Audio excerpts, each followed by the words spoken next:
Hello! Welcome to Essay Nights, the Essay Slayers. My name is Julie and I will be your instructor as we read through Unternehmen. The article source is embedded in the video description below. Feel free to read along. Please note that you can get a custom, plagiarism-free essay for as little as $10 a page at Essay Nights. The link is in the description. Anhangspervermerkt die Nachfolgende Arbeit in Feldvertraulichkeiten und Information in der Mars GmbH.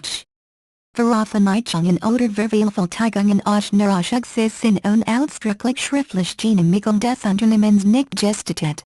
Die Arbeit ist nur den Korrektoren sowie den Mitgliedern des Prüfungsausschusses zugänglich zu machen. Einleitung 1.1 Problemstellung Die Bedeutung des Marketings im Unternehmen wird lange Zeit unterschätzt, da die Unternehmensfunktion Marketing vielfach in seiner Funktion darauf beschränkt wird, durch Marketingmaßnahmen, die Güter eines Unternehmens im Markt abzusetzen. Zunehmend Komplexität und Dynamik der Markt sowie fortschreitender Wettbewerbsdruck lasten in den letzten Jahren jedoch Veränderungen im betrieblichen als auch im Marktumfeld aus und brachten einen neuen Blickwinkel. 1. Das Marketing wird heute als Teil der Unternehmensführung betrachtet, dem mehr als nur der Absatz von Produkten zugesprochen wird. 2. Das Marketing und im weiteren Zusammenhang auch der Vertrieb, gelten nun als wesentlicher Träger des Unternehmenserfolg. Gleichwohl gehören sie aber auch zu den am schwersten steuerbaren Bereichen eines Unternehmens. 3. Das resultiert einerseits aus den zahlreichen Kontakten zum Markt und den Verbrauchern, andererseits aber auch aus der Vielzahl funktioneller und organisatorischer Schnittstellen im Unternehmen und damit verbundenen Kontrollbedürfnissen. 4. Die Notwendigkeit der Kontrolle und das Verlieren einer messbaren Komponente im Marketing werden allen vor dem Hintergrund und steigenden Kostendrucks und damit verbundener Rechtfertigung von Marketingausgaben im Unternehmen nachvollziehbar. In vielen Unternehmen wird das Marketing, seine Ausgaben und seltener Folgen auf den Prüfstand gesetzt. 5. Die Unternehmensfunktion Marketing muss in die Lage versetzt werden zu beweisen, was sie kann, leistet und wert ist. Dazu muss sie allerdings auch bereit sein, sich messen zu lassen. 6. Dieses Zitat ist Ausgangspunkt der hier vorliegenden Arbeit. Denn was hinter diesem Zitat steckt, ist ein Thema, das gleichzeitig mit der Wichtigkeit der Rolle des Marketing für den Unternehmenserfolg in den letzten Jahren erheblichen Bedeutung gewonnen hat, Marketing Controlling. Das Marketing Controlling umfasst die ergebnisorientierte Koordination von Planung, Kontrolle sowie Informationsversorgung.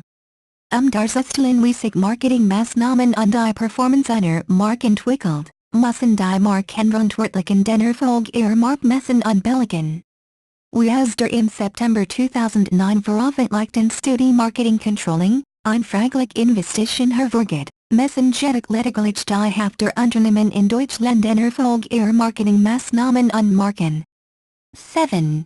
Obwohl in den meisten Unternehmen ein Vielzahl von Kennzahlen existiert, die als Instrument für das Operative Marketing Controlling genutzt werden können, erkennen viele Unternehmen erst JETZT, das trotz der Informationsflut von betrieblichen Kennzahlen, wesentlich, wichtige Information im Verlieren gehen und eine effiziente Nutzung und Interpretation der Daten nun kaum möglich ist. Diesen Informationsmangel zu beseitigen, eine effiziente Nutzung von Kennzahlen sicherzustellen und die Grundlage für ein erfolgreiches Marketing Controlling zu schaffen, müssen Unternehmen lernen, aus der Sammlung von Kennzahlen, die für sie wichtigen herauszufiltern und auf ihr eigenes Unternehmen und ihre Marken anzupassen. 9. 1.2 Zielsetzung und Aufbau der Arbeit Die beschriebene Problemstellung dient als Ausgangspunkt der vorliegenden Arbeit, welche sich als Ziel, die Entwicklung eines Kennzahlen-Informationssystems zur operativen Marketing-Kontrolle gesetzt hat. Die Arbeit soll helfen, durch ein gezieltes Auswahl von Kennzahlen, den Informationsstil bestehender Kennzahlengruppen zu verdichten und damit die Möglichkeit zu schaffen, dass, neben den Markenverantwortlichen, vor allem auch die Geschäftsführung einen Überblick über den Erfolg der eigenen Marke erlangt. Aufgrund der Verschiedenartigkeit der einzelnen Marken und ein tiefergehende Betrachtung zu ermöglichen, wird der Fokus bei der Entwicklung des Kennzahlensystems und der Identification einzelner Kennzahlen auf die Marktmaße gesetzt. Zum Grundlegenden Verständnis der Arbeit wird dem Leser in Kapitel 2 zunächst ein formal-theoretischer Basics-Rahmen zum Begriff des Controlling im Allgemeinen sowie dem Teilgebiet des Marketing-Controlling gegeben. Ein tiefergehend Betrachten des Marketing-Controlling zu erzielen, wird zwischen dem strategischen und operativen Marketing-Controlling unterschieden. Neben den grundlegenden beiden Ausrichtungen, werden zur Veranschaulichung zusätzlich jeweils zwei Ausgewählt-Instrument vorgestellt. Da die vorliegende Arbeit schwerpunktmäßig auf dem Instrument des Konsolensystems aufbaut, folgt in Kapitel 3 eine ausführliche Darstellung zum Begriff der Konsole und Konsolensystem. Dazu werden die Klassifizierungsmöglichkeiten und Funktionen von Konsolen und Konsolensystemen sowie die Problematik des Ansatzes von Konsolen und Konsolensystem in der Unternehmenspraxis vorgestellt. Nachdem die theoretischen Grundlagen veranschaulicht wurden, eröffnet das Kapitel vor den praktischen Teil der Arbeit. Dieser beginnt mit einführenden Informationen zur Marktmars, einem kurzen Überblick über die vorhandenen Konsolensysteme im Marketing der Firma Mars sowie der Erläuterung der Anforderungen an ein markenspezifisches Konsolensystem für die Marktmarke. Die Informationen werden im Folgenden als Ausgangspunkt der Untersuchung herangezogen, Unternehmens- und markenspezifisch relevante Konsolen zu identifizieren und die Entwicklung eines Konsolensystems im Beispiel der Marktmarke darzustellen. Nach einer kritischen Betrachtung der gewonnenen Ergebnisse bildet das Kapitel 5 und 6 den Abschluss der Arbeit. Dieser setzt sich aus einem Ausblick mit zukünftigen Handlungsempfehlungen sowie einer abschließenden Betrachtung zusammen. To Marketing Controlling 2.1 Controlling im Allgemeinen 2.1.1 Begriffserläuterung der Begriff des Controlling STAMMT aus dem Englischen to Control und bedeutet übersetzt kontrollieren. Diese Übersetzung wird jedoch irrtümlicherweise häufig auch bei der inhaltlichen Abgrenzung und Konkretisierung des Controlling verwendet. 10. Bereits an dieser Stelle sei darauf hingewiesen, dass das Controlling mit dem Begriff der Control nicht gleichgesetzt werden kann. Die Control stellt lediglich ein Teilfunktion des Controlling dar. 11. Ein Verständnis für den Begriff des Controlling zu entwickeln muss berücksichtigt werden. Das ist kein generally accepted controlling principles 12, JIP 13. Im Gegenteil existieren für das Controlling in der Literatur eine Vielzahl unterschiedlicher Definitions und Satz 14. Trotz dieser Unterschiedlichkeit, eine Begriffsabgrenzung zu liefern, lassen sich drei Worte auf Fassungen unterscheiden. Zum einen, eine traditional Gebrauch Definition, bei der das Controlling vorwiegend aus der Informationsfunktion besteht und somit vor allem das Rechnungswesen den Bezugspunkt bildet. Als zweites, eine Auffassung, in der das Controlling als eine Art Subsystem der Unternehmensführung verstanden wird und sich als Ziel, ein konsequent und nachhaltiger Ergebnisorientierung des Unternehmens setzt. Abschließend, die LETZTE-Auffassung, welche insbesondere auf Horvath zurückgeht, bei der die Zentralfunktion des Controlling in der Koordination der einzelnen Teilsysteme der Unternehmensführung gesehen wird. 15. Im Detail definiert Horvath das Controlling wie folgt. Controlling ist, functional gesehen, das Subsystem der Führung, das Planung und Kontrolle sowie Informationsversorgungssystem bildend und systemkoppelnd ergebniszielorientiert koordiniert und so die Adaption und Koordination des Gesamtsystems unterstützt. 16. Von der zeitlichen Entwicklung der Hierarchies und des Perkennen einzelnen Ansatz, entspricht diese LETZTE, koordinationsorientiert Auffassung dem aktuellen Ansatz. 17. Das Controlling wird immer mehr als eine Art Führungsaufgabe betrachtet, welche die von Horvath beschriebenen systembildenden als auch systemkoppelnden Aufgaben enthält und vereinigt. Die systembildende Komponent basiert sich dabei vor allem auf ein für die Controlling-Aufgaben abstimmt anbenanntes Systemkonzeption BZW. Auslegung. Der systemkoppelnde Aspekt des Controlling basiert sich auf die Notwendigkeit der Koordination und Adaption des gesamten Unternehmensprozesses auf die spezifischen Bedingungen einzelner Organisationseinheiten. 18. 2.1.2 Operatives und strategisches Controlling. Die Schwierigkeit eine eindeutige Definition des Begriffs des Controlling zu finden, lässt sich auch auf dessen Abgrenzung übertragen.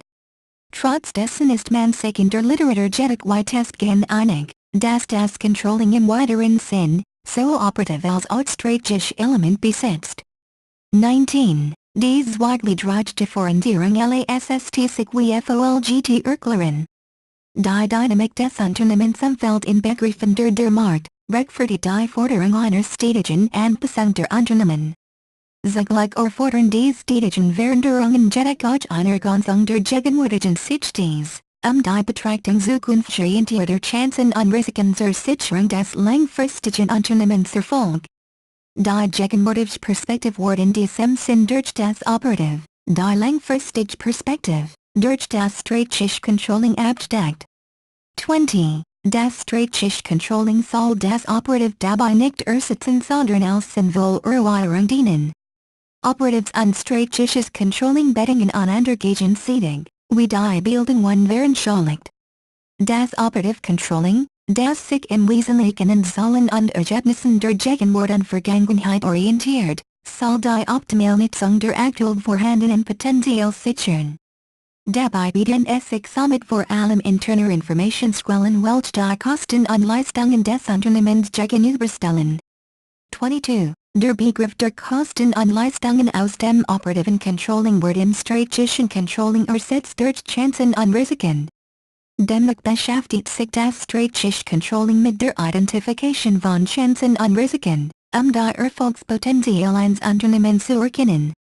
Dazu werden gezielt alle internen und externen Wahrnehmungen im BZW prognostizierten Entwicklungen und Einflussfaktoren berücksichtigt. Durch die Interpretation und Analyse der gewonnenen Daten, sollen für zukünftige Perioden Entscheidungen abgeleitet, geplant und geprüft werden. Ein funktionierendes, strategisches Controlling, kann die nachhaltige Existenzsicherung durch seine strategisch, längerfristig ausgerichtete Zielsetzung ermöglichen. 23. Zusammenfassend LASST sich somit als Erweiterung der Gliederungspunkt 2.1.1 Wahrnehmungen Definition des Controlling festhalten, dass sich das Controlling nicht nur auf die Analyse von Daten der Vergangenheit beschränkt sondern durch die Aufteilung der Ausrichtungen des operativen und strategischen Controlling sowohl gegenwärts, als auch zukunftsorientiert arbeitet. 2.1.3 Funktionen und Ziel des Controlling. Die Abgrenzung des strategischen vom operativen Controlling ist für die anschließende Betrachtung nicht zwingend erforderlich. Die Bedeutung der Ganzheitlichkeit des Controlling-Konzepts zu unterstützen, werden die Funktionen und Ziel des Controlling nun gemeinsam dargestellt. Erstens soll berücksichtigt werden, dass sich in Abhängigkeit von der gewählten Abgrenzung des Begriffs des Controlling verschiedene Aufgabenprofile und Zielsetzungen erkennen können und die hier aufgeführten auf die Begriffsabgrenzung nachherwärts zurückzuführen sind. Aus der Begriffsabgrenzung nachherwärts LASST sich ableiten, dass das Aufgabenprofil und Ziel des Controlling weit über die rein Control hinausgeht. 24. Neben der Control hat das Controlling die Aufgabe der Planung und Informationsversorgung. Gleichzeitig leistet das Controlling durch dies Orientierung einen wertvollen Beitrag zur Unternehmenssteuerung. 25. Dies Erkenntnis wird unter anderem auch aus der Definition der Controlling-Ziele von Horvath ersichtlich. Die Controlling-Ziele besten in der Sicherung und Erhaltung der Koordinations, Reaktions- und Adaptionsfähigkeit der Führung, damit dies die Formel und Sachziele der Unternehmen realisieren kann. 26. Diesem Ziel des Controllings als modernes Konzept der Unternehmenssteuerung zu werden und zu dienen, muss das Controlling Anreihe von Funktionen realisieren BZW. Erfüllen, welche in der Bildung zu einmal gemeinsam dargestellt sind. Die Funktionen sind als eine Art Regelkreis 27, zu verstehen. Im Rahmen der Planung werden strategische und operative Ziele vereinbart, wobei das Controlling in diesem Zusammenhang vor allem die Funktion hat, die einzelnen Zielpläne auf deren Übereinstimmung sowie auf Realisierbarkeit und Formulrichtigkeit zu prüfen. 28. Die Informationsfunktion wird insbesondere dadurch erreicht, dass der Controller, durch Beschaffung, Aufbereitung und Analyse von Daten zur Vorbereitung zielsetzungsgerichter Entscheidungen beiträgt. 29. Die erhaltenen Informationen werden als Einstieg für die Analyse und Kontrolle genutzt. Bei der Analyse geht es den Vergleich von Ist- und Sollwerten Abweichungen festzustellen. Weiter kann hier so ausfallen, dass Grund für diese Abweichungen abzuleiten sind. Dies dient dazu, Versiedig entscheidend Ursachen für Probleme und Schwachstellen zu erkennen und so die Möglichkeit einem Auftreten durch Beseitigung der Ursachen in Zukunft entgeschehen zu erkennen. Die anschließend Kontrolle übernimmt in diesem Sinn vor allem die Funktion einer Rückmeldung, welche Steuerungsmaßnahmen aufzeigen und deren Intensität bestimmen soll. Erst durch die guten Informationsausplanung, Information, Analyse und Kontrolle kann der Regelkreis durch die Steuerung der einzelnen Komponenten und Zielvorgaben geschlossen werden. Wie die Bildung zusieht, sind die einzelnen Funktionen durch die Überlappung der einzelnen Kreise miteinander verbunden. Diese Überlappung, als Äquivalent für eine Verknüpfung mit permanenter Rückkopplung, verdeutlicht, dass ein Mangelanbietung eines einzelnen Funktionsbereichs zu erheblichen Störungen im gesamten Controlling-System führen kann. 30. Aus diesem Grund ist es umso wichtiger geworden, das Controlling als ein Gesamtkonzept zu begreifen und es nicht auf die reine Kontrollfunktion zu beschränken. 2.2 Grundansatz des Marketing Controlling. Das Marketing Controlling, als Sub-BZW Zielsystem des gesamten Controlling, beschäftigt sich mit der zielorientierten Planung, Kontrolle und Steuerung des Funktionsbereiches Marketing durch eine spezifische Informationsbeschaffung und Versorgung. 31. Im Vordergrund der Bemühungen steht dabei die Steuerung der Marktgerichteten mit dem Ziel deren Effizienz und Effektivität zu erhöhen. Gleichzeitig soll durch die strategische Komponente, die Flexibilität des Unternehmens gesteigert werden, sich internen und externen Veränderungen anpassen zu können. 32. Die zu gewährleisten muss das Marketing Controlling Anrecht von Funktionen erfüllen. Dabei lassen sich die in Kapitel 2.1.3 beschriebenen Funktionen des Controlling analog auf die des Marketing Controlling übertragen, sodass auf eine gesonderte Betrachtung in dieser Stelle verzichtet werden kann. Ein Aspekt, dem jedoch im Rahmen dieser Arbeit nicht Aufmerksamkeit zukommt, ist die Begrenzung der strategischen von der operativen Sichtweise. Erstens sei an dieser Stelle angemerkt, dass das Marketing Controlling auch anhand seiner verschiedenen Basic-Subject 33, und einzelnen Funktionen 34, beschrieben werden kann. Insofern sich das Controlling sowie auch das Marketing und die Marketingplanung in strategischen und operativen Gesichtspunkten differenzieren LASST, wird im Folgenden Distemper-Differenzierung, wie eingangs erwähnt, gleichwohl für das Marketing Controlling verwendet.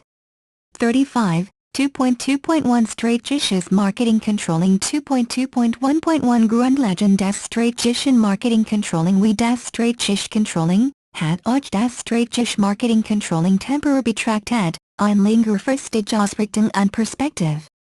Der auf LASST sich ableiten, dass sich auch die funktionale Sicht dieser Ausrichtung anpasst. Die Aufgabe des strategischen Marketing Controlling setzt sich aus der vorsichtigen Identifikation unternehmensinterner sowie externer Chancen und Risiken zusammen, aus der Analyse die Anpassungsfähigkeit und Flexibilität eines Unternehmens zu unterstützen. Die Großbedeutung des strategischen Marketing und der entsprechenden, higher betrachteten Controlling-Konzeption, gegenüber anderen strategisch ausgerichteten Bereichen, wie zum Beispiel der Produktion oder der Beschaffung, basiert in erster Linie auf dem Umstand, dass sich strategische Chancen und Risiken vor allem aus den Veränderungen auf den Absatzmärkten ableiten lassen. 36. Dies Chancen und Risiken rechtzeitig zu erkennen und somit seine Aufgabe im Marketing zu konkretisieren, bedient sich das strategische Marketing Controlling einer Vielzahl an Analysetechniken. 37. Dies Analyse reicht von der Betrachtung der Kunden und Lieferanten, über das Verhalten der Konkurrenz bis hin zu Analyse des Marktgeschehens einschließlich der Entwicklung rechtlicher Vorgaben. 38. Das HISST, es werden neben den Prozessen des eigenen Unternehmens, auch relevante Aspekte der Umwelt analysiert. Zur Veranschaulichung der Instrumentarien des strategischen Managements werden auch zwei klassische Analysetechniken beschrieben. 2.2.1.2 Ausgewählt des strategischen Marketing Controlling. 2.2.1.2.1 SWOT Analyse. Die SWOT Analyse stellt ein, in der Betriebswirtschaft, weit verbreitetes Analyseinstrumentarium dar, das neben dem Einsatz im Marketing, auch als Werkzeug des strategischen Managements, der Standardanalyse oder auch der Qualitätsentwicklung genutzt wird. 39. Einerseits im Marketing dient vordergründig der groben Konzeptualisierung Produktbezogener Marketingstrategien. 40. SWOT steht als Acronym for Strengths, Weaknesses, Opportunities und Threats. 41. Diese vier Dimensionen der SWOT-Analyse dienen dazu, sowohl Unternehmensintern, als auch Unternehmensextern Bereich offen zu legen und prüfen zu können. Die SWOT-Analyse stellt ein kombiniert Analyse der internen und externen Wettbewerbsfaktoren eines Unternehmens dar, welche Zusammenhang zwischen der Umweltentwicklung und der Unternehmenssituation aufzeigen soll. Dabei soll analysiert werden, inwieweit ein Unternehmen in der Lage ist, Chancen zu nutzen, seine starken Ausspielenden somit Gefahren und Schwächen weitestgehend abzuwenden und zu beseitigen. Die Möglichkeit einer solchen Betrachtung erlaubt es der SWOT-Analyse, als ein Instrument der Strategiefindung im Marketing zu fungieren. Die Vorgehensweise im Rahmen der Analyse sowie die Darstellungsweisen variieren je nach Kontext, oder auch Zweck der Analyse. 42. Grundsätzlich lässt sich jedoch sagen, dass die beiden besten Teil, starken Schwächen Analyse und Chancen-Risiken Analyse, meist parallel durchgeführt und in einer Matrix gegenübergestellt werden. Abbildung 3 sieht den Aufbau einer SWOT-Matrix im Überblick. Kritisch betrachtet kann die SWOT-Analyse kein wirklich nun Erkenntnis bringen, da sie als Situationsanalyse lediglich die durchsichtige Situation darstellen kann. Trotzdem ist es ein großer Vorteil dieses Verfahrens, das Unternehmen sich durch die integrierte und übersichtliche Darstellung sieht sowie die notwendige Komplexitätsreduktion auf die wichtigsten Einflussfaktoren beschränken können. Dabei soll jedoch beachtet werden, dass die Auswahl und die Priorisierung der Einflussfaktoren aus einer großen Zahl von Einflüssen problematisch sein kann. Aufgrund der Komplexität der Unternehmen, Umwelt und der Prozess müssen vielfach externe Spezialisten an einer solchen Analyse beteiligt werden. Eine derivative Beteiligung ist häufig mit hohen Kosten und Zeitaufwand verbunden. 44. Als weiterer Kritikpunkt kann hervorgebracht werden, dass Abhängigkeiten und Wechselwirkungen zwischen den einzelnen strategischen Optionen in keiner Weise berücksichtigt werden. 45. 2.2.1.2.2 Produktlebenzyklus-Modell A9AYTZ355Q, die im Rahmen des Marketing Controlling, vor allem bei programmpolitischen Analysen zur Anwendung kommt, ist das Produktlebenzyklus-Modell. Das Produktlebenzyklus-Modell ist ein betriebswirtschaftliches Konzept, das stark vereinfacht, den Prozess zwischen der Markteinführung eines Guts und seiner Herausnahme aus dem Markt beschreibt. 46. Der traditionelle, marktorientierte Lebenszyklus eines Produkts unterscheidet dabei idealtypisch in der nachfolgenden Abbildung vor dargestellten Phasen von Produktentwicklung, Produkteinführung, Produktwachstum, Produktreife und Produktrückgang. Die Name die hinter diesem Modell steht ist, dass der mit einem Produkt erzielbare Umsatz und Gewinn davon abhängt, in welcher Lebenszyklusphase sich das Produkt derzeit befindet. 48. Für das strategische Marketing Controlling findet dieses Modell insbesondere Verwendung, da es aufgrund der unterstellten Gesetzmäßigkeit des Umsatzverlaufs eines Produkts, Prognosen über die Zukunft erlaubt. Somit kann es beispielsweise helfen, anhand der Identification der Zyklusphase eines betrachteten Produkts, Entscheidungen bezüglich strategischer Handlungsoptionen für die Marktbearbeitung abzuleiten, zu rechtfertigen und auch zu prüfen. 49. Diese längerfristige Orientierung ist für das strategische Marketing Controlling sehr hilfreich. Trotz dieser Möglichkeit ist bei der Anwendung dieses Modells als Entscheidungsstütze oder auch zur Kontrolle der aktuellen Entwicklung Vorsicht geboten. Die Gefahren der Verwendung resultieren daraus, dass ein Bestimmen der Länge der einzelnen Zyklusphasen durch dieses Modell nicht möglich ist. Folglich können auch keine exakten Aussagen über den aktuellen Zyklus und den Stand eines Produkts oder einer Produktgruppe getroffen werden. Zudem kommt die Problematik der Abgrenzung einzelner Produkte innerhalb einer Produktgruppe. So kann sich ein Produkt in einer anderen Zyklusphase befinden als die Produktgruppe zu der es gehört. 50. Dieser Naturell kann umgangen werden, indem genau festgelegt wird auf welcher Ebene das Produktlebenzyklus-Modell Anwendung findet. Nachdem nun zwei klassische Analysetechniken beschrieben und kritisch beleuchtet worden sind, sollte werden, Das über ein Situationsbesiegen Anwendung selbststrategischer Instrumentarien aus, das Marketing Controlling vor allem auf einen wertvollen Beitrag bei der Entwicklung, Ausgestaltung und Implementierung strategischer Frühaufklärungssystem leisten kann, die Informations- und Prognosensicherheiten dieser klassischen Analysetechniken zu minimieren. Da das strategische Marketing Controlling jedoch nicht den Schwerpunkt dieser Arbeit bildet, wird ein tiefergehend Betrachten weiterer Instrument im Rahmen der Frühaufklärung nicht angestrebt. Trotz dieser Einschränkung soll die Bedeutung des strategischen Marketing Controlling für eine frühzeitige Identifizierung von Chancen und Risiken und den Einfluss auf den Markt hinterfragt betont werden. 2.3 Operatives Marketing Controlling 2.3.1 Grundlagen neben der strategisch längerfristigen Analyse von Marktchancen und Risiken ist es für die Planung und Überprüfung bis mittelfristiger Marketingentscheidungen wichtig, dass ein zuverlässiger Informationsbasis existiert, auf die Marktverantwortlichen zurückgreifen können. Während die Operative Marketingplanung des kurzfristigen Marketingmaßnahmen festlegen und realisieren soll, die das Operative Marketing Controlling der anschließenden Feststellung und Analyse von Enttäuschungen. Das Operative Marketing Controlling erfüllt eine Steuerungsfunktion, die kurz bis mittelfristig ausgerichtet ist und somit vor allem gegenwartsorientiert arbeitet. Es kann als eine Art Werkzeug verstanden werden, das sich mit den aktuell geplanten und tatsächlich realisierten Maßnahmen beschäftigt. Die Informationen über dies Maßnahmen und deren Erfolg gelangt das Controlling durch die Auseinandersetzung und Analyse von Zahlen bzw. Kennzahlen, auf die im folgenden Kapitel noch detaillierter eingegangen wird. Während im strategischen Marketing Controlling die Zielgrößen auf Existenzsicherung und Erfolgspotenzial ausgerichtet sind, beziehen sich die Zielgrößen der operativen Kontrolle vor allem auf die Wirtschaftlichkeit, den Gewinn und die Rentabilität einzelner Produkte oder auch Produktgruppen.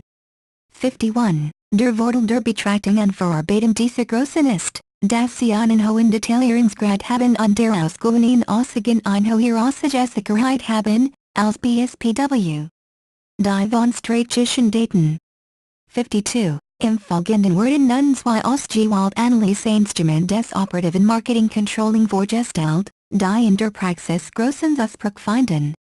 2.3.2 Ausgewählte Instrument des operativen Marketing Controlling 2.3.2.1 Deckungsbeitragsanalyse Die Deckungsbeitraganalyse lässt sich der kurzfristigen Erfolgsrechnung zuordnen und sollte damit zu den Instrumenten des operativen Marketing Controlling.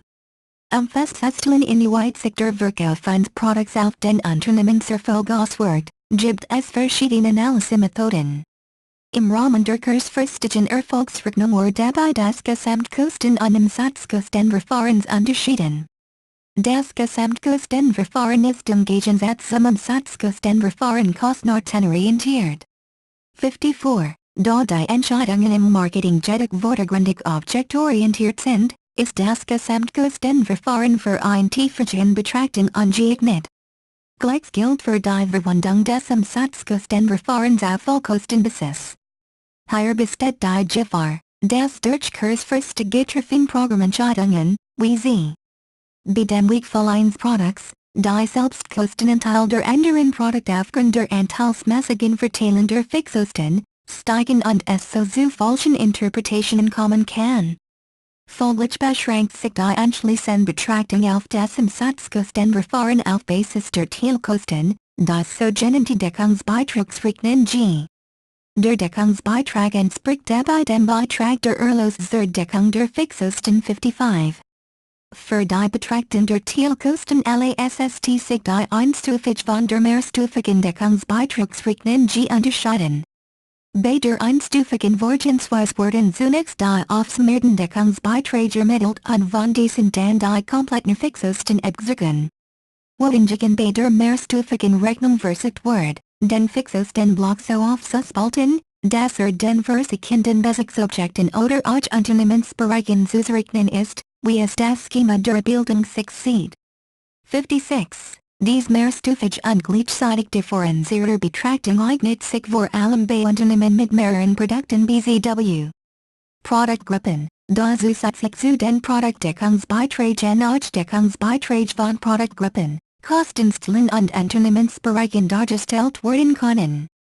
57. Anhand der Ergebnis über den Deckungsbeitrag eines Produkts lassen sich Programmentscheidungen treffen, indem BSBW. Ein Produkt aus dem Produktprogramm eliminiert wird. Bei einer solchen Entscheidung muss jedoch die Verbundenheit einzelner Produkt berücksichtigt werden. Oftmals bestehen zwischen mehreren Produkten Abhängigkeitsverhältnisse, die dazu führen können, dass die Eliminierung eines Produkts mit negativem Deckungsbeitrag Auswirkungen auf ein bislang mit positiven Deckungsbeitrag belegtes Produkt haben kann. Die Folge einer derartigen Verbundenheit kann sein, das Unternehmen ein Produkt mit negativen Deckungsbeitrag im Programm belassen. 58. Grundsätzlich wird ein positiver Deckungsbeitrag als erstrebenswert, ein negativer Deckungsbeitrag langfristig als erfolgssatisfaktion. Positionierungsanalyse los Abweichungsanalyse in die hier vorgestellten Instrumentstellen lediglich ein kleine Auswahl der in der Praxis eingesetzten Instrumente dar.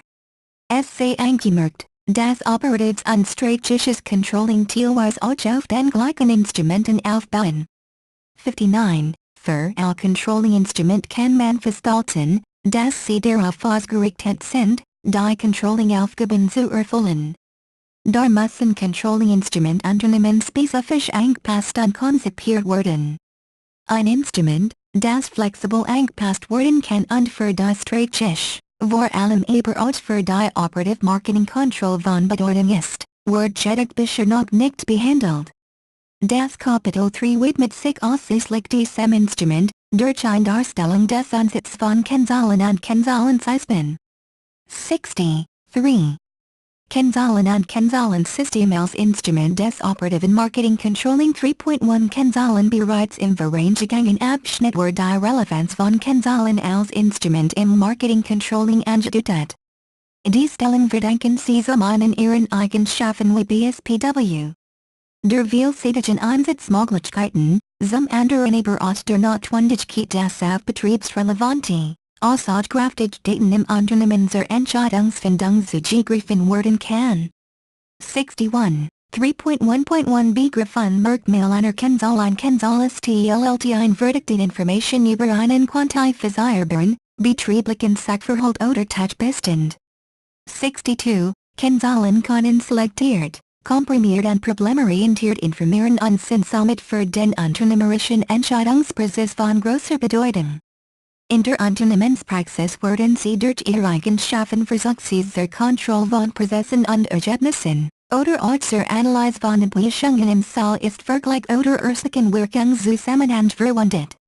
63. Dabei zeichnen ein Kennzahl drei wesentliche Merkmale aus. Das erste Merkmal ist der Informationscharakter. Ein Kennzahl informiert, indem sie Zusammenhang sichtbar macht. Sie ermöglicht es damit sich ein Urteil über einen betrieblichen Sachverhalt zu bilden. 64. Das zweite Kennzeichen einer Kennzahl ist ihre Quantifizierbarkeit. Dies bezieht sich auf die Möglichkeit, Sachverhalt und Zusammenhang zu quantifizieren und damit messbar zu machen und ein präzise Aussage zu erlangen. Das LETZTE-Kennzeichen der Kennzahl ist die spezifische Form der Information. Kennzahlen können komplexe Strukturen vereinfacht darstellen und ermöglichen es damit, insbesondere Ausführungsinstanzen, einen schnellen Überblick über einen Sachverhalt zu erlangen. 65. 3.1.2 Systematisierung von Kennzahlen 3.1.2.1 Absolut und Relativ Kennzahlen die einfachste Form der Kennzahl ist die Absolutkennzahl, welche die Absolutveränderungen einer Zahl darstellt. Hierbei kann es sich beispielsweise den Umsatz oder Kosten eines Produkts handeln. Der Vorteil einer absoluten Kennzahl ist, dass dies einfach zu ermitteln ist. Dem Gegenüber steht jedoch der Nachteil einer mangelnden Aussagekraft. Dies resultiert aus einem Fällen von vergleichbaren Größen. Nur wenn ein Kennzahl in Relation zu einem anderen Wert gesetzt wird kann ein hilfreich Aussage gewonnen werden. Diesen Nachteil auszugleichen gibt es neben den absoluten, die relativen Kennzahlen, die auch als Verhältnisschalen bezeichnet werden. Im Vergleich zur absoluten Kennzahl haben sie ein bessere Aussagekraft resultierend aus der Möglichkeit des Sehen von Vergleichen und demnach der Möglichkeit ein Aussage über die Entwicklung zu tätigen. Dazu werden sie zu einem anderen Wort in Beziehung gesetzt. Ein Beispiel ist der Marktanteil eines Produkts, bei dem der Umsatz des Produkts in Beziehung zum Gesamtumsatz der Branche gesetzt wird. Die relativen Kennzahlen können wiederum als Gliederungsindex an Beziehungsschalen dargestellt werden. 3.1.2.2 Gliederungs, Beziehungs, an Indexzahlen Gliederungsschalen erlauben gegenüber absoluten Zahlen die Darstellung von Größenordnungen an strukturellen Beziehungen, indem sie das Verhältnis eines Teils zum Ganzen bilden. So kann sie bei der Umsatzanteil eines Produkts am Gesamtumsatz des Unternehmens dargestellt werden. Worin bei Gliederungsschalen Verhältnis von Größen jeweils abgebildet werden, erlauben Beziehungsschalen einen Einblick in die Zusammenhänge komplexerer Sachverhalte. Dies gelingt, indem sachlich verwandt, Absolutzahlen in einen logisch Beziehungsreihe setzen. So kann es interessant sein, sich den Anteil der Übungskosten an der Summe des Umsatzes anschauen der als absoluten ob die versagten Kosten im Verhältnis zum erzielten Umsatz akzeptabel sind. Als weiter Größe einer relativen Kennzahlen können auch noch Indexzahlen unterschieden werden. Dies zeigen die Veränderung einer Kennzahl im Zeitverlauf. Dazu wird einem Zeitpunkt an der entsprechenden Größe der Wert 100 zugeordnet. Alle Veränderungen dieser Größen BSBW. Den folgenden Jahren werden dann in Beziehung zu diesem Indexwert von 100 gesetzt. Alternativ zu einem festen Bezugsjahr, kann auch jeweils die Periode als Index dienen. 66. Auf dies Weise kann sie bei der Preisentwicklung verschiedener Produkte in verschiedenen Branchen oder auch Unternehmensbereichen verglichen werden. 3.1.2.3 Situationen des Kennzahleneinsatzes anstelle der Systematisierung nach der Kennzahl kann auch eine Klassifizierung nach der Situation in der die Kennzahl eingesetzt wird, vorgenommen werden. Hierbei unterscheidet man zwischen dem Einsatz zum Leistungsvergleich, Zeitvergleich, Vergleich sowie der Ursacheanalyse. Der Leistungsvergleich stellt vor allem für innerbetrieblichen Einsatz von Kennzahlen eine große Bedeutung dar. 67. Anwendung finden Kennzahlen dabei vor allem beim Vergleich von Marktanteilen eines Produkts oder auch dem Distributionsgrad eines Produkts im Vergleich zum Wettbewerb. Durch den Leistungsvergleich können Aussagen getroffen werden, wie sich ein Produkt im Vergleich zur Konkurrenz entwickelt. Bei dem Leistungsvergleich muss berücksichtigt werden, dass die Daten für einen internen Vergleich weitaus leichter zu beschaffen sind, als solche für einen externen Vergleich. 68. In der vorliegenden Arbeit und auch für die Steuerung in der betrieblichen Praxis kommen auch Zeitvergleich zur Anwendung. Durch den Vergleich von Vergangenheitsbeziehungen mit aktuellen Daten kann ein Laufenkontrolle durchgeführt werden. Der Zeitvergleich eignet sich auch dann, wenn keine Zielvorgaben für ein Kennzahl vereinbart sind. Fraglich ist jedoch, ob es immer sinnvoll ist Zeitvergleich durchzuführen, da der Vergleichsmaßstab nicht gleichzeitig als positiv zu bewerten ist und eventuell somit mit einem schlechten Ergebnis verglichen wird. Dies zu umgehen, bietet es sich an, als Vergleichsmaßstab, ein erfolgreiches Jahr zu verwenden. Ist ein Zielwert vorhanden, so kann ein Zahl-Ist-Vergleich durchgeführt werden. Abweichungen des Ist-Wert vom Zahlwert geben in diesem Zusammenhang einen ersten Hinweis auf eine Schwachstelle an. 69. Als LETZTE-Situation des Kennzahleneinsatzes kann die Ursacheanalyse genannt werden. Die Erforschung von Ursachen kann gelingen, indem ein Kennzahl in die einzelnen, einflussrelevanten Komponenten zerlegt wird. Schaut man sich so den Gewinn eines Produkts an, so lässt sich dieser grob in den Preis, Verkaufsmarkt und Versachtkosten aufsplitten. Da all drei großen Einfluss auf den Gewinn haben lässt sich nun anhand der Analyse der einzelnen Größen durch BSPW. Die Berechnung von Indexzahlen feststellen, welche Komponenten zum betrachteten Ergebnis vordergründig geführt hat. So können Preis- oder Mengensteigerungen gleichbleibenden Kosten dazu führen, dass sich der Gewinn eines Produkts erhöht.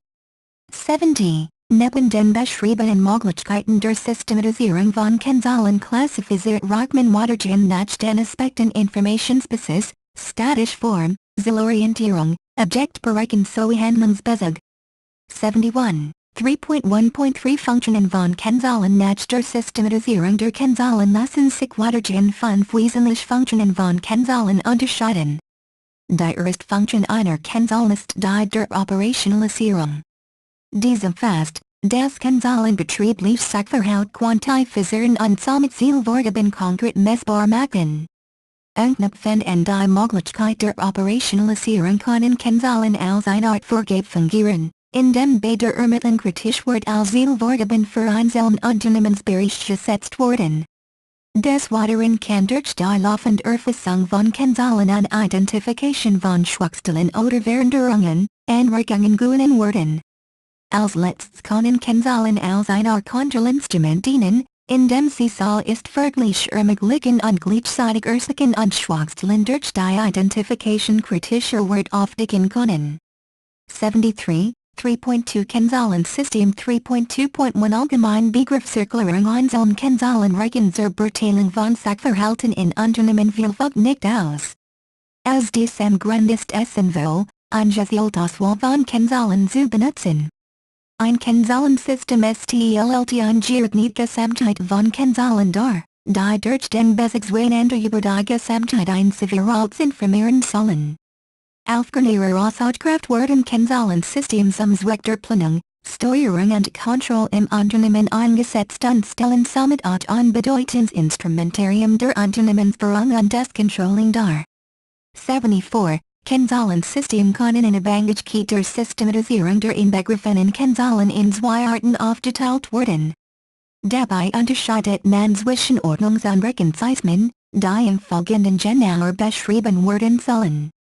Erstens kann man sagen, dass in der Literatur, neben der Unterscheidung nach der Elementverknüpfung auch andere Möglichkeiten, wie die Trennung nach Zweck oder Verwendung, dem Bezugsobjekt oder der zeitlichen Dimension existieren. 75. Da dies verschiedenen Dimensionen für die vorliegende Arbeit nicht relevant ist, wird auf eine weitere Erläuterung verzichtet. 3.2.2 Klassifizierung von Kennzahlensystem 3.2.2.1 Ordnungssystem in einem Ordnungssystem werden Kennzahlen bestimmten Sachverhalten zugeordnet und auf die Weise systematisiert. Ein bedeutendes Beispiel ist das RL-Kennzahlensystem von Reichmann und Leibniz. In der Bildung 7 ist dieses System ausschließlich dargestellt. Dieses Kennzahlensystem teilt sich in einen allgemeinen Teil, der durch einen Sonderteil ergänzt wird. In diesem allgemeinen Teil werden vor allem Steuerungsgrößen BZW. Messstate wie die Eigenkapitalrentabilität oder Return on Investment, ROI, behandelt. Im Sonderteil finden sich hingegen im Satzenteil einzelner Produkt, Deckungsbeiträge und auch die Kostenstruktur. Der Vorteil dieser Art der Darstellung und Integration von Kennzahlen ist, dass das System flexibel weitere Kennzahlen erweitert werden kann und sich somit Unternehmens- oder umweltbedingten Veränderungen anpassen kann. Zudem kommt, dass die Systeme aufgrund der sachlogischen Abgrenzung sehr übersichtlich sind und sich so auch zur visuellen Darstellung von Sachverhalten eignen. Als Nachteil, im Gegensatz zu einem Rechensystem, wird das Fehlen einer mathematischen Verknüpfung gesehen, und das somit zwischen Bereichen bestehend Interdependenzen nicht korrekt aufgesehen werden können. 3.2.2.2 Rechensystem Bei Rechensystemen werden die Kennzahlen in Form einer Pyramide, ausgehend von einer Spitzenkennzahl, rechnerisch dann verknüpft. Ausgehend von dieser Spitzenkennzahl werden die anderen Zahlen optimiert. Die Spitzenkennzahl ist bei den meisten deutschen Unternehmen der Return on Investment, ROI. Stellt die Rentabilität des eingesetzten Kapitals als Primärziel. 76. Aus dieser Spitzenkennzahl werden systematisch Unterziele abgeleitet. Im Vergleich zu Ordnungssystemen besteht der Vorteil, dass durch die mathematische Verknüpfung der einzelnen Kennzahlenbeziehungen deutlich werden und rechnerisch unterlegt werden kann wie sich bestimmte Kennzahlen durch die Optimierung der Spitzenkennzahl verändern. Dabei sei vorausgesetzt, dass der Ausgangspunkt von einer Spitzenkennzahl gefunden worden sinnvoll ist. Denn durch ein derartiges Vorgehen werden die Verfolgung anderer unternehmenspolitische Ziele ausgeschlossen und die Fokussierung und Optimierung der Spitzenkennzahl gefordert. 77. Kritisch betrachtet sollte man bedenken, das Einübertriebene Glauben die hinterlegten mathematischen Verknüpfungen problematisch sein kann. Aufgrund der Komplexität der einzelnen Sachverhalte sind diese mathematischen Verknüpfungen vielfach zu ungenau eine exakte Aussage treffen zu können. Außerdem wird Reconciliation als natürlich angestellt, dass sie nicht unweiter Kennzahlen erweitert werden können. Dies liegt daran, dass sich nicht cheaten soll durch eine mathematische Verknüpfung in das bereits bestehende Geist einfügen LASST. Somit wird das System gegenüber Veränderungen der Notwendigkeit der flexiblen Anpassung von Kennzahlen als relativ starr betrachtet. Aufgrund der genannten Natur von Reconciliation und der Notwendigkeit einer flexiblen Anpassung von Kennzahlen in die verschiedenen Produkte meist GmbH wird für die im Kapitel vorangestrebte Entwicklung eines Kennzahlensystems, der Aufbau eines Ordnungssystems favorisiert. Grundsätzlich hängt die Wahl des Kennzahlensystems von sehr vielen Faktoren ab. Jedes Unternehmen muss herausfinden, welcher Typ sich eignet. Aus diesem Grund LASST sich ein eindeutig, einheitliche Empfehlung aussprechen. 78. 3.2.2 Aufgaben von Kennzahlen der Kennzahlen als Instrument des Marketing Controlling bei der Planung, Steuerung und Kontrolle helfen sollen, können die Aufgaben von Kennzahlen weitestgehend durch diese drei Aspekte beschrieben werden. Eine Erstaufgabe im Rahmen ihrer Unterstützung zur Entscheidungsfindung ist, das Kennzahlensystem, genau wie auch Kennzahlen, entscheidungsrelevante Informationen filtern sollen und sie für die Verwender, sowie systematisch darstellen sollen.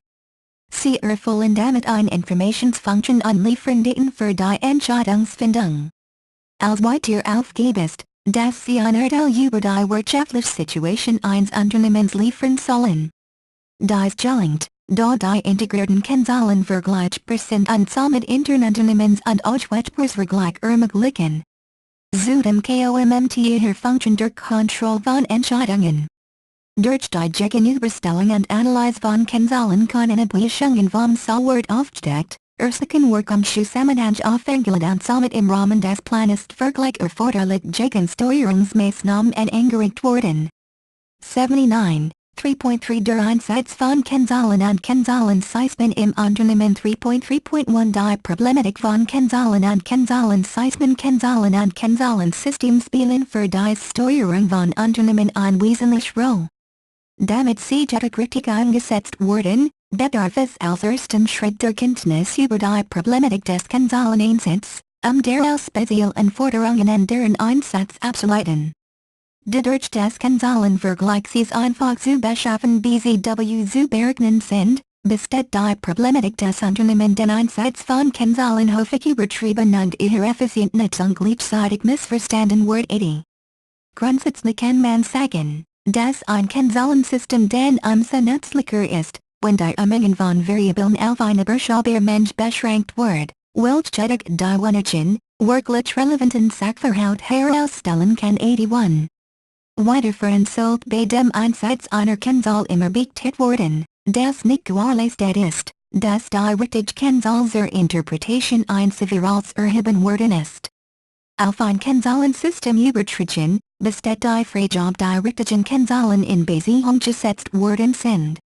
Dieses Risiko ergibt sich häufig dadurch, dass Unternehmen die Definition, den Einsatz sowie die Nutzungsmöglichkeiten von Kennzahlen unterschätzen. Zudem kommt, dass je mehr Kennzahlen berechnet werden, desto höher ist die Gefahr von Widersprüchen und Irrtümern. 82. Bei der Nutzung von Kennzahlen muss also klar sein, dass je mehr Kennzahlen existieren desto vielschichtiger können die guten Aussagen sein. Außerdem muss bewusst sein, dass es nicht möglich ist die Kennzahlen gleichzeitig zu optimieren. Da bei der Kennzahlenbildung mit einhergeht, dass nur bestimmte Sachverhalte betrachtet werden, besteht das Risiko, dass die Erreichung anderer Ziele unberücksichtigt bleibt und der Fokus lediglich auf die Optimierung der im Kennzahlensystem integrierten Kennzahlen gerichtet ist. 83. Denken muss bei der Definition einer Kennzahl berücksichtigt werden, ob dies von einer einzelnen Person bestimmt wird oder BSPW. Von einer Abteilung. Dies kann von Interesse sein, da es Kennzahlen gibt, die nicht nur einen objektiven Sachverhalt messen, sondern vielfach auch die Leistung einer einzelnen Person widerspiegeln. Dies kann Ängste suchen und damit die Nutzung einer solchen Kennzahl problematisieren. 84. Ein weiterer Gefahr resultiert aus der Verwendung von Kennzahlen im Betriebs-BZW. Branchenvergleich. Die Orientierung in BSPW. Veröffentlichten Durchschnittskennzahlen von Unternehmensverbänden kann dazu führen, das Unternehmen versuchen diesen Branchenwert zu erreichen und ihr wirtschaftliches Handeln dementsprechend ausrichten. Da Unternehmen überall durch unterschiedlichste Einflussfaktoren geprägt sind, kann ein derartiges Ausrichten dazu führen, dass Effizienz verloren geht und die zu einem wirtschaftlichen Nachteil führt. 85. 3.3.2 Anforderungen an Kennzahlen und Kennzahlensystem in der Praxis und im Marketing bei dem Einsatz von Kennzahlen und Kennzahlensystemen in der Praxis KOMMTS wie Vereinigung beschrieben vielfach zu Komplikationen. 86. Einen effizienten Umgang in der Praxis zu gewährleisten kann es hilfreich sein, sich bei der Ermittlung von Kennzahlen vor bestimmt Fragen zu stellen. 1. Was will ich mit der Kennzahl erreichen? 2. Was erreiche ich mit der Kennzahl? 3. Welche Konsequenzen ergeben sich noch aus dem Einsatz der Kennzahl? 87. Bei der Auswahl von Kennzahlen und dem Aufbau eines Kennzahlensystem, unabhängig vom Funktionsbereich in dem es integriert wird, muss berücksichtigt werden, dass nicht die Mensch, sondern die Aussagekraft von Kennzahlen entscheidend ist. Dies bedeutet, dass der Einsatz von Unmengen von Kennzahlen zur Analyse von verschiedenen Aspekten nicht zur Zielerichtung führt, da dies die Gefahr von Widerspruch im BIRGT und zum anderen der gewöhnlichen Nutzer häufig einbeliebige Kennzahlen und Interpretation wählt, die mit seiner Zielsetzung im besten korreliert. 88. Auf der anderen Seite müssen bei der Auswahl und Erstellung auch wirtschaftliche Aspekte berücksichtigt werden. Aus diesem Grund kann als erste Forderung für den Einsatz von Kennzahlen in der Praxis eine Fokussierung und Priorisierung der wirklich relevanten Kennzahlen hervorgebracht werden. Dies Prämisse auch bei der Gestaltung und Erstellung von Kennzahlensystemen zu erfüllen, können Strukturiertabellen und der Einsatz von Grafiken von Nutzen sein, da dies eine benutzerfreundliche Auswertung ermöglichen und somit Zeit und Kosten eingespart werden können. 89. Eine weitere Forderung die aus der beschriebenen Problematik resultiert ist die Notwendigkeit einer systematischen Integration der Kennzahlen in das Kennzahlensystem, die Gefahr von Widersprüchen und Missverständnissen bei der Nutzung zu reduzieren. Bei der Anwendung eines Ordnungssystems ist diese Integration durch die systematisch, sachliche Abgrenzung der Kennzahlen zweifelnder gewährleistet. Bei der Verwendung eines Rechensystems wird die Systematisierung durch den hierarchischen Aufbau und die mathematische Verknüpfung erlangt. Die Definition von Kennzahlen, deren Berechnung sowie die Integration in das Kennzahlensystem ist die Einzige der Entwicklung. Auf der anderen Seite müssen bei deren Einsatz auch organisatorische Aspekte berücksichtigt werden. Hier stellt sich die Frage wer berechnet BZW erhebt die Kennzahlen und in welchem Abstand. Wer kontrolliert die Kennzahlen? Und wer ist für die Einhaltung der Kennzahlen verantwortlich? Dies Fragen können geklärt werden, indem bei dem Aufbau eines Kennzahlensystems die im folgenden Kurs beschriebenen Schritte befolgt und unterschieden werden. Als erster Schritt muss geklärt werden, wer die Empfänger BZW. Zielgruppe der Kennzahlen ist und welche Informationen die Zielgruppe aus dem Kennzahlen erlangen macht. Anschließend kann dann entsprechend der Zielsetzung, relevante Kennzahlen ermittelt werden und gleichzeitig Bezugsgrößen und Zielvorgaben definiert werden, die Einspeicherkontrolle ermöglichen. Dabei muss darauf geachtet werden, dass trotz der verdikteten Information, Kennzahlen genau sein müssen, auch kleinere Abweichungen aufdecken zu können. 90. Dies kann auch dadurch erzielt werden, dass Kennzahlen übersichtlich aufbereitet werden und Transparenz vermitteln. Im folgenden Schritt ist es wichtig zu klären, wer für die Erhebung der Kennzahl zuständig ist und wie oft diese Kennzahl erhoben werden soll. Auch hier darf der wirtschaftliche Aspekt nicht außer Acht gelassen werden. Im Anschluss folgt eine Überprüfung der Kennzahl anhand der Zielvorgabe. Dazu muss eine Kennzahl, für eine effektive Auswertung, klar verständlich und auch benutzerfreundlich sein. Bei einer festgestellten Abweichung des Istwert vom Sollwert, sollten Optimierungsmaßnahmen angestoßen werden. 91. Werden die Risiken des Einsatzes von Kennzahlen und Kennzahlensystem sowie die einzelnen Besonderheiten berücksichtigt, können Kennzahlen einen wertvollen Beitrag zur Koordination und Kontrolle betriebswirtschaftlicher Sachverhalte liefern. 4. Entwicklung eines Kennzahlensystems operativen Marketing Controlling im Beispiel der Marktmaßnachtung im Kapitel 3 der Formel, theoretisch Basicsrahmen für die vorliegende Arbeit gelegt worden ist, erfolgt nun der Übergang in den praktischen Teil der Arbeit. Dabei sind die gewonnenen Erkenntnisse über den Einsatz von Kennzahlen und Kennzahlensystemen in der Unternehmenspraxis für die Weiterbearbeitung und die Entwicklung eines markenspezifischen Kennzahlensystems von großer Bedeutung. Die folgenden Gliederungspunkte bauen auf den geschaffenen Grundlagen der vorangegangenen Kapitel auf. 4.1 Situations Analyze 4.1.1 Die Marktmaße Der Fokus der Entwicklung des Kennzahlensystems auf die Marktmaße gerichtet ist erscheint es sinnvoll ein paar grundlegende Informationen über die Markt zu vermitteln. Mars gibt es sieht. Mit einer Markenbekanntheit von %. Diese Information ist besonders für die Auswahl markenspezifischer Kennzahlen von Bedeutung, da aufgrund des konstanten Bekanntheitsgrad BSPW keinen Sinn macht, diesen regelmäßig neu zu errechnen und als ein Festkennzahl im Kennzahlensystem zu etablieren. Dieses Beispiel verdeutlicht die Bedeutung 1, und die markengepassten Kennzahlensystems veranschaulicht, wie es in vielen Unternehmen, die keine Anpassungen an sein Produkt vornehmen, vorkommen kann, dass regelmäßig Kennzahlen abgefragt werden, die keine Aussagekraft haben und aus diesem Grund nicht genutzt werden. 4.1.2 Vorhanden Kennzahlen und Kennzahlensystemen Vertrieb und Marketing sei angemerkt, dass es genau wie in der Theorie, auch in der Praxis keine eindeutige Begrenzung zwischen dem Bereich Marketing und Vertrieb existiert. Folglich werden die Hierarchies vorgestellten, vorhandenen Kennzahlen BZW. System aus den beiden Bereichen zusammengefasst. Portalsweise von der GfK und Consumer Tracking das Kaufverhalten des Kunden abdeckt, sodass die dort verwendeten Kennzahlen bereits in einem System integriert sind. Quadrant, Marken im Vergleich zum Wettbewerb. Bei der Entwicklung des Kennzahlensystems rechtfertigt die abteilungsübergreifende Zusammenarbeit von Marketing und Vertrieb, dass auch Vertriebskennzahlen in das hier entwickelte Kennzahlensystem integriert werden.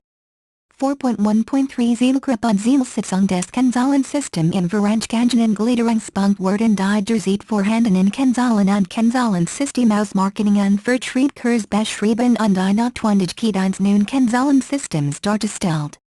Bevorzugen die Ermittlung von Kennzahlen und den Aufbau eines Kennzahlensystems zur Berichterstattung eingestiegen werden kann, sollen in diesem Abschnitt geklärt werden, und wenn sich das Kennzahlensystem richtet und welche Zielsetzung es verfolgt. Empfänger des Kennzahlensystems ist das Management der Mars GmbH, das sich aus dem Geschäftsführer sowie den Leitern der Abteilungen von Finanz- und Rechnungswesen, Marketing und Vertrieb, Personal, Öffentlichkeitsarbeit sowie Production und Logistik zusammensetzt. Die Notwendigkeit der Entwicklung eines Kennzahlensystems für die Zielgruppe erklärt sich schon allein aus der hohen Komplexität innerhalb des Unternehmens und der sich daraus ergebenden Forderung nach mehr Übersichtlichkeit, Transparenz und Messbarkeit für alle Bereiche des Unternehmens zur nachhaltigen Überprüfung der Zielerreichung und der Rechtfertigung von Budgets 92. Aus diesem Anspruch lässt sich die Zielsetzung für das Kennzahlensystem und die integrierten Kennzahlen ableiten.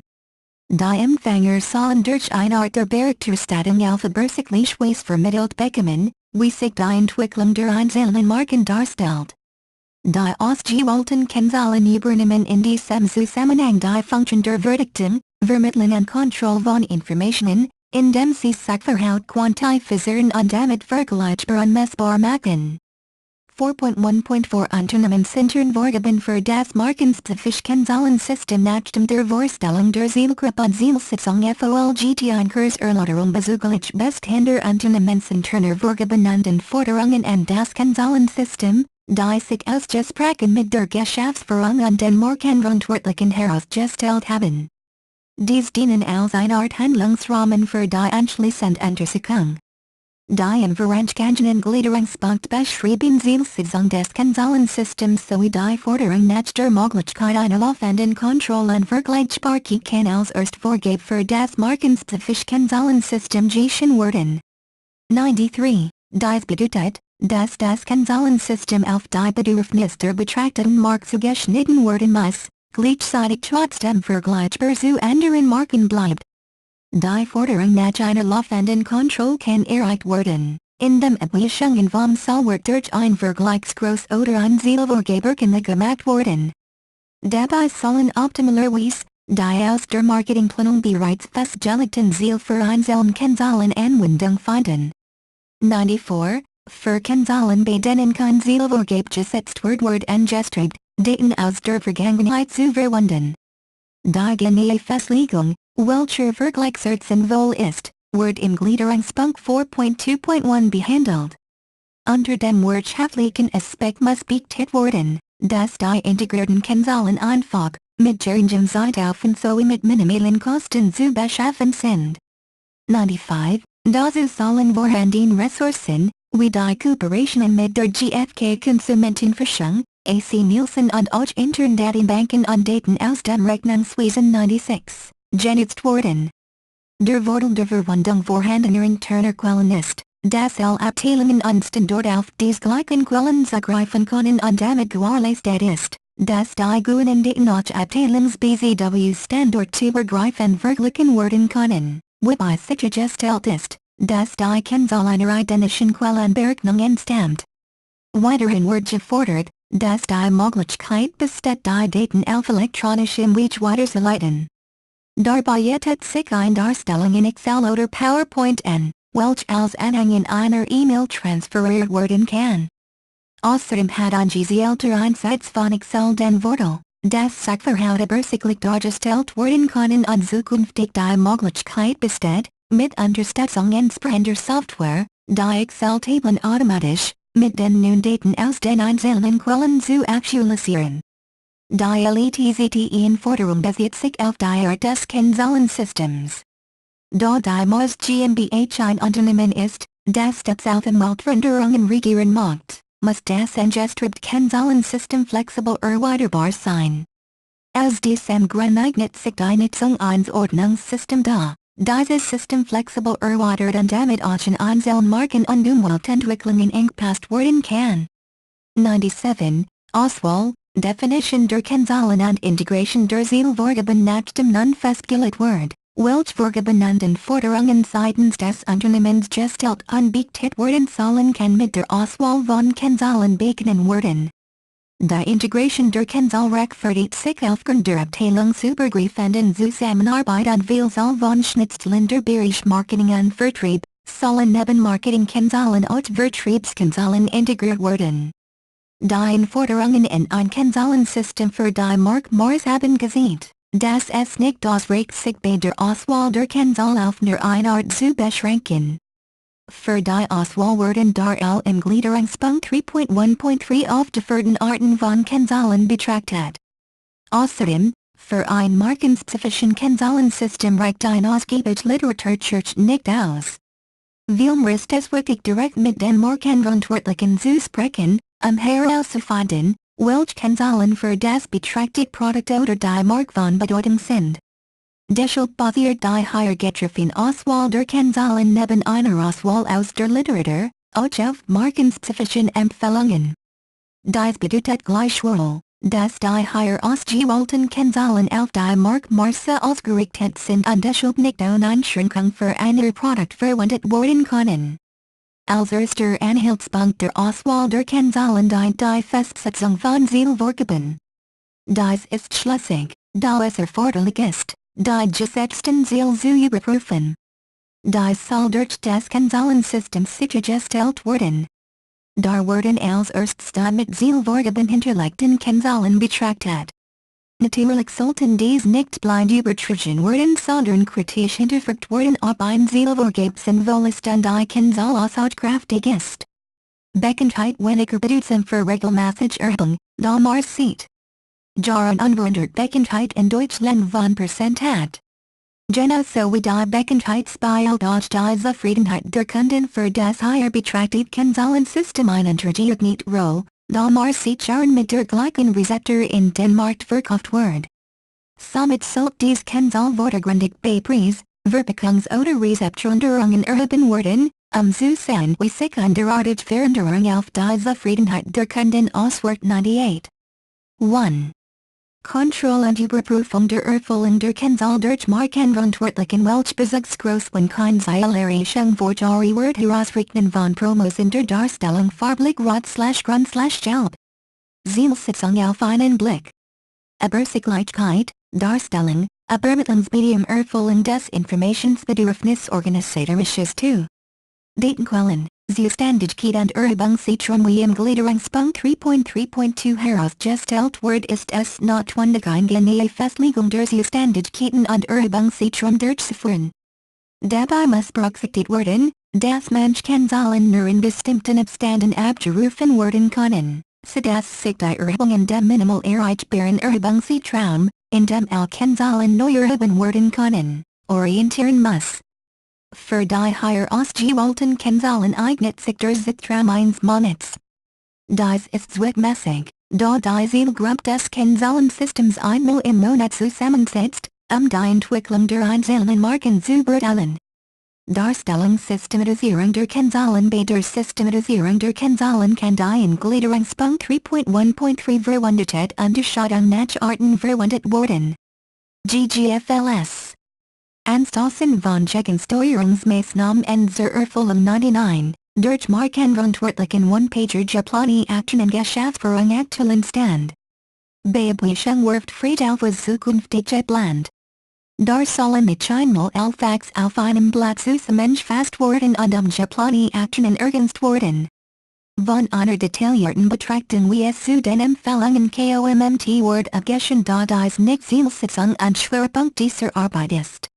Festzuhalten sei, dass es die Aufgabe der Markenverantwortlichen ist in ein tiefer Analyse der Kennzahlen einzusteigen und auch weitere Kennzahlen zur Überprüfung der Aussagen heranzuziehen. 5. Ausblick, nicht nur Hotmarken, Integration in ein Gesamtkennzahlensystem, Art Balance Scorecards sowohl, jedoch bis dato nicht realisierbar, da durch die standortübergreifende Zusammenarbeit, die System aufeinander abgestimmt sein müssen und es somit einer gleichzeitigen Umstellung aller System bedarf. Das hier gewonnene Kennzahlensystem ist eine Art Probe, die wenn sie von der Geschäftsführung der anderen Standort akzeptiert worden ist, auch auf andere Standort ausgeweitet wird die Vergleichbarkeit zu gewährleisten. Für die Zukunft kann ein vergleichbares System auch für den Vertrieb entwickelt werden. Oder weitere Vertriebszahlen ergänzt werden. Da es bei Maßkonklärgrenzung der Funktionsbereich gibt erscheint eine Erweiterung als sinnvoller Doppelerhebungen zu vermeiden. Für den Vertrieb sollte über die Aufteilung nach Kunden und Marken geschehen. Das HISSTS sollte ein Kundenperspektiv, die verschiedenen Vertriebsszenen widerspiegelt erweitert werden. Dies Perspektiv ist sehr wichtig, da wie Linksweiler in seinem Balance Scorecard beschreibt. Kennzahlen die hier von Bedeutung sein können sind. Dieses System konnte nach Überprüfung auch als Leistungsmesser des Außendienstes dienen und GGFLS. Mit einer Art Anreizsystem bei Erfüllung der Zielvorgaben einer Kennzahl verbunden werden. Literaturverzeichnis Auerbach, Heiko Chinskowski, Torsten, 2003, Marketing Controlling im Spannungsfeld, in Peppels, Werner, HRSG. Marketing Controlling Kompetenz. Grundwissen Marktorientierter Unternehmenssteuerung, Berlin, S17-32 Bauer, Hans H. Stockberger, Gregor. Hammerschmidt, Make, 2006, Marketing Performance. Messen, Analysieren, Optimieren, Wiesbaden-Friedung, Carl Christian, HRSG. Behrens, Wolfgang, 2004, Corporate Governance and Controlling, Heidelberg Horvath, Peter, 1996, Controlling, 6. Oflinge, Munchen-Hungenberg, Harald, 2004, Strategisches Management in Unternehmen. Zielprozessverfahren, 3. Oflinge, Wiesbaden Günter Müller-Stevens. Christoph Lechner, 2005, Strategisches Management, wie strategisch Initiativen zum Wandel führen, 3. Oflange, Stuttgart Kupper, H.U. Weber, J. Zund, A. 1990, zum Verständnis und Selbstverständnis des Controlling, in, ZFB, 60. J.G. S. 281-293 Langenbeck, Jochen. Olfert, Klaus, HRSG. 2007, Balance 3. Oflange, Ludwigshafen Linksweiler, Richard. 2001, Brand Scorecard und Neues Instrument Erfolgreicher Markenführung, Großumstadt Preisler, Peter R. 2000, Controlling, 12. Oflange, München, Wien, Oldenburg Preisler, Peter R. Deutsche Gesellschaft für Angewandtcontrolling, http://www.economag.de/ magazine/ 2008/ 2/ 59 plus mehr plus als plus control, Zugriffim 11. January 2010, 11:15, Preissner, Andreas, 2002, Balance Scorecard in Vertrieb und Marketing. Planung und Control mit Kennzahlen, 2. Oflange, München, Wien Schmal, Jochen, 2003, Markencontrolling, in Peppels, Werner, HRSG. Marketing Controlling Competence. Grundwissen Marktorientierter Unternehmenssteuerung, Berlin, S. 57-82 Strauss, Dr. Ravi. 2008, SAP matched Schluss mit der Beliebigkeit, in, Absatzwirtschaft, JGO8, H6, S32-33 Rag, Holger R. 2000, Strategisches Marketing Controlling. Analysetechniken, die Toolbox des Marketing Controllers, in Zers, Michael P. HRSG, Handbook Marketing Controlling, 2. Oflange, Berlin, Heidelberg, S13-140 Reichmann, Thomas, 2001, Controlling mit Kennzahlen und Management Bergden, 6. Oflange, München Robert, Nischlag. Irwin, Digital. Horschken, Hans, 2002, Marketing, 19. Oflange, Berlin O. V. 2009a, Vertriebsgewinn und Bedeutung, in, Absatzwirtschaft, JGO9, H12, S740. V. 2009b, Marketing Controlling Ordner beschränkt eingesetzt, in, Absatzwirtschaft, JGO9, H11, S30 Weber, Jürgen. Schaefer, Utz, 2000, Balance Scorecard and Controlling. Implementierung, Nutzen für Manager und Controller, Erfahrungen in deutschen Unternehmen, 3 Oflange, Wiesbaden-Weiss, Irwin, 2008, Vertriebscontrolling. Kennzahlen zur Planung, Steuerung und Kontrolle des Verkaufsaußendienst, Saarbrücken 2HM & Associates GmbH, 2009, Marketing Controlling, Einfraglich Investition. Studiesumstand des Marketing Controlling in Unternehmen in Deutschland 2009, http://www.2hm.eu/de/ Marketing Controlling _study-2009.pdf, Zugriffim 05. January 2010, 1423, Runia, Peter. Wall, Frank. Gehr, Olaf. Thyssen, Christian, 2005, Marketing, München 1, VGL. Auerbach/Chenskowski 2003, 17-22, VGL. Runia Wall-Geard 2005, 43, VGL. V 2009a, 74, VGL Preissner 2002, 1-44, VGL Preissner 2002, 1-45, VGL. Bauer/Stockberger/Hammerschmidt 2006, 183-6, Strauss Rolf. E 2008, 33-7, VGL. Anhang. O. V 2009b, 30. 2HM & Associates GmbH 2009, 1-48-8, VGL. Preissner 2002, 45-49. Nischlag/Digital/Horschken 2002, 12-36-9, VGL. Schmoll 2002, 6110. http://www.economag.de/ magazine/ 2008/2 59 plus mer plus else plus control 11 VGL Chrysler 2000 1312 Die Hiergenant and generally accepted controlling principles stay in Stellvertretend für das Fällen 1 controlling Verständnis S13 Cooper/Weber/Zund 1990 18814 Cooper/Weber/Zund 1990 28215 Weber/Schaefer 2000 18816 Horvath 1996 14117 Weber/Schaefer 2000 18918 Weiss 2008 1819 Chrysler 2000 17 Weiss 2008 2220 Chrysler 2000 17 http://www.economag.de/ magazine/ 2008/2 59 plus mer plus else plus control 21 in Lenin and Chrysler 2000 1722 Chrysler 2000 17-20 Das Internrechnungswesen des Tiger Informationspartner 23 Preissner 2000 1824 25 26 Horvath 1996 139 27 Unregelpreisesteinen sich geschlossener Standard Chrysler von Informationen 28 Weiss 2008 2829 Friedel/Behrens 2004 6330 Weiss 2008 28 F31 VGL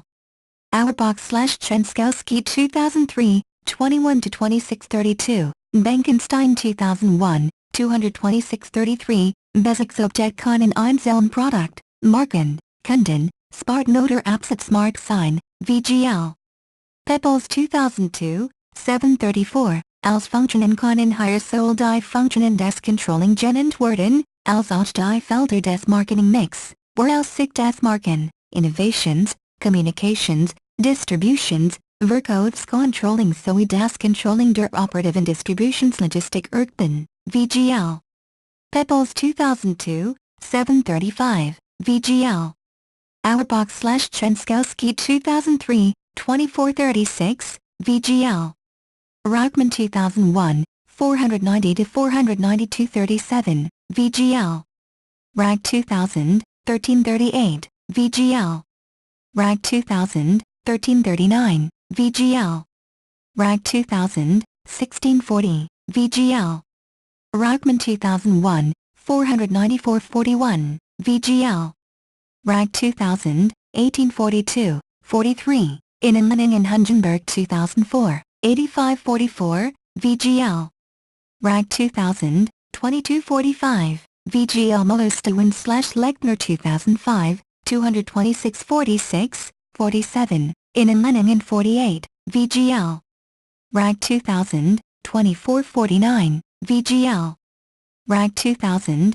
2450 VGL Rag 2000 2451 Weiss 2008 2252 Weiss 2008 2253 Eugene Darstelling Innenlening and Benkenstein 2001 294-54 VGL Benkenstein 2001 294-55 56 57 VGL Benkenstein 2001 295-58 VGL Benkenstein 2001 296-59 VGL Chrysler 2000 2060 VGL Benkenstein 2001 296-61 Weiss 2008 42-62 VGL Langenbeck 2007 93 Weiss 2008 42-63 64 VGL Rauchman 2001